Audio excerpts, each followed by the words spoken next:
ध्रुवास म्हणी म्हणून गेले, अरे तुझे रण तू खूप गोड सेवा केली, खूप छान सेवा केली, खूप सेवा केली, खूप सेवा केली, खूप सेवा केली, मी प्रसन्न आहे, तुला काय मागून घ्यायचं ते घे. त्याने हात जोडल्याने महाराजजी म्हटलं माझी एकच इच्छा आहे. कसली इच्छा? फक्त मध्यरात्रीच्या वेळी पांडवाकडे इच्छा भोजन मागण्यासाठी 60,000 ऋषी सहित जायचं. 60 माणसं सहित नाही, 60,000 ऋषी, 60,000 ऋषी सहित त्या ठिकाणी जावं लागलं. ध्रुवासाने त्या ठिकाणी जरा नाम केलं.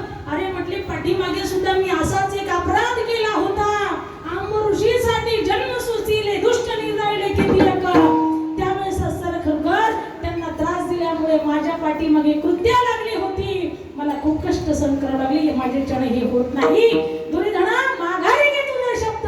पण त्याला काही उपदेश झाला नाही. पालथा घागरी घातले जीवन बुंदई कक्षमान राहायचे. पालथ्या घागरी पाणी ओतल्याने पाणी साठेल का? नाही साठणार ना.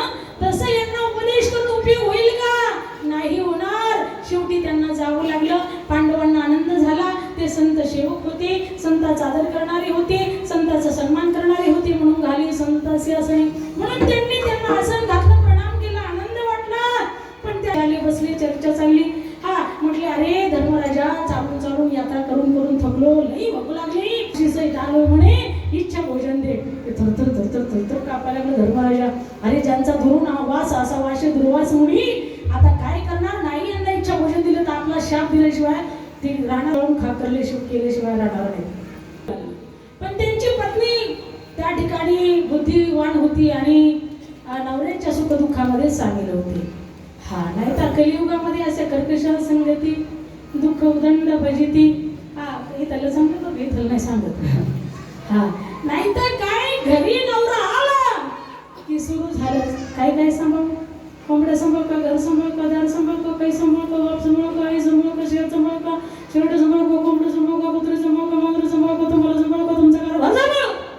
तो म्हणतो बाई काहीच नको सांभाळ, तुझं थोबड सांभाळ, फक्त दुसरं काही सांभाळू नको. कारण का? कर्कशा संगती दुःख उदंड भजिती.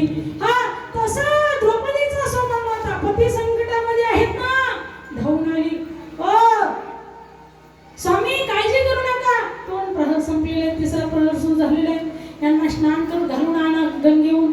तोपर्यंत स्वयंपाकाची तयारी करते. स्वयंपाकाला काय होतं, घरी काहीच नव्हतं. त्या ठिकाणी इकडे धावा सुरू केला. कृष्णा धावलो करी संकट पडले भारी, हरी तो आमचा काही वारी आले विघ्न निवारी. कोठे गुंतलासी द्वारके चाराया वेळ का सकळ्याला विना दीडनाथ वृद संभाया फुले नकपा भुकले हे देवा धावते. त्या ठिकाणी खरखर देव आले. हाती सरसी उडी घालून ऐसा कृपावंत कोण माझ्या विठाई वाचला. परमात्मा धावत आले. पण म्हटले मला भूक लागली. रुक्मिणीने वाढलं होतं पण तुझा आवाज आल्यामुळे तसंच ताट सरलाने आलो. आधी जेवायला दे, आदेशी तेव्हा घेसी, ऐसा अससी उदार, तो देतो तेव्हा घेतो. ऐसा हा उदार जगदाणी पांडुरंगाभिमानी, मागे तुळशीदळवाणी चिंतनाचा भुकेला. आधी घेतो तेव्हा देतो. सुदामाकडून सुद्धा पोहे घेतले आणि नंतर सोन्याची नगरी दिली. प्रत्येकाकडून आधी घेतलं आणि नंतर दिलं.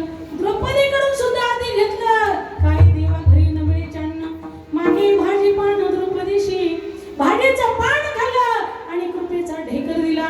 आणि थालीकडे आपल्या डोळ्याची नजर टाकली. देवाचे डोळे म्हणजे चंद्र सूर्य आहेत, तुमचे आमचे डोळे म्हणजे चंद्र सूर्य आहेत. पण देवाच्या डोळ्यात जी ताकद आहे ती आपल्या डोळ्यात नाही. कारण आपण तेवढं चांगलं पाहत नाही. देवानेच दिलेले आहेत पण चांगलं पाहत नाही, म्हणून ते दोषी झाले. नाहीतर तुमचे आमचे डोळे सुद्धा चंद्र सूर्यच आहेत. तुम्ही जर रोज उठून नुसता देवच पाहिला तर तुमचे आमचे डोळे सुद्धा चंद्र सूर्यासारखी ताकद येईल. डोळे भरून या पाहिन तुझे मुख, प्रेमची माझं सुख दे देवा, कान भरून या ऐकन तुझी कीर्ती, हे माझं विश्रांती दे देवा. वाही रंगी टाळी नाचे ना उदास, हे रे हातास पाया सुख. ठीक आहे चला. पण अशा पद्धतीने डोळ्याची ताकद माझ्या भगवंताची खंडेन शान तयार झालं बाबा. खंडेन शान तयार झाल्याच्या नंतर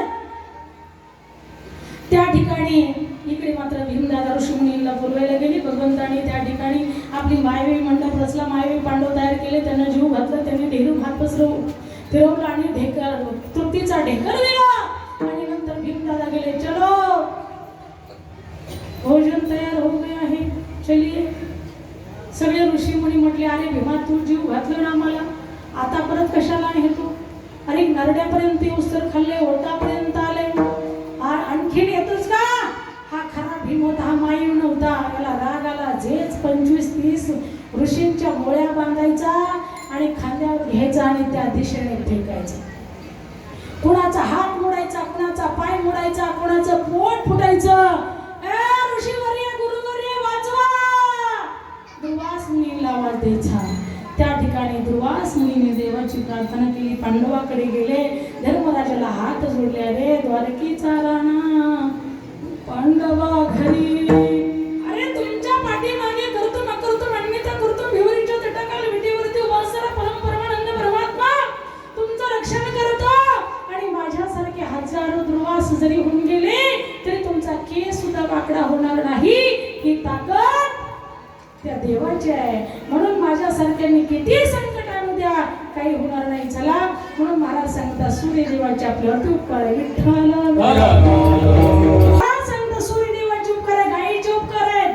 गाई काय करते? आपल्याला दूध देते. आपली आई फक्त आपल्याला वर्ष 1.5 वर्ष ताण्या लेकराला स्तनपान करते, पण गाय काय करते? आयुष्यभर आपल्याला दूध पाजते.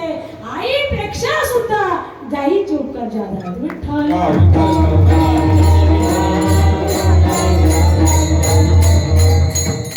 गंगेचे सुद्धा उपकार आहेत. का फेडिता पापताप पोखिता तीरचे पादप समुद्र जाया पा गंगेची दिशे. गंगा ही पाणी देते, जीवन देते, जनावरांना त्या ठिकाणी पाणी देते, पशुपक्ष्यांना पाणी देते, झाडांना पाणी देते, तुम्हा आम्हाला पाणी देते.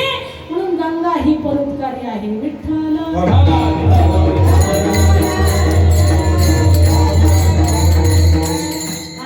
म्हणून महाराज सांगतात, आईचे सुद्धा आपल्यावरती उपकार असतात, पण गायीपेक्षा कमी.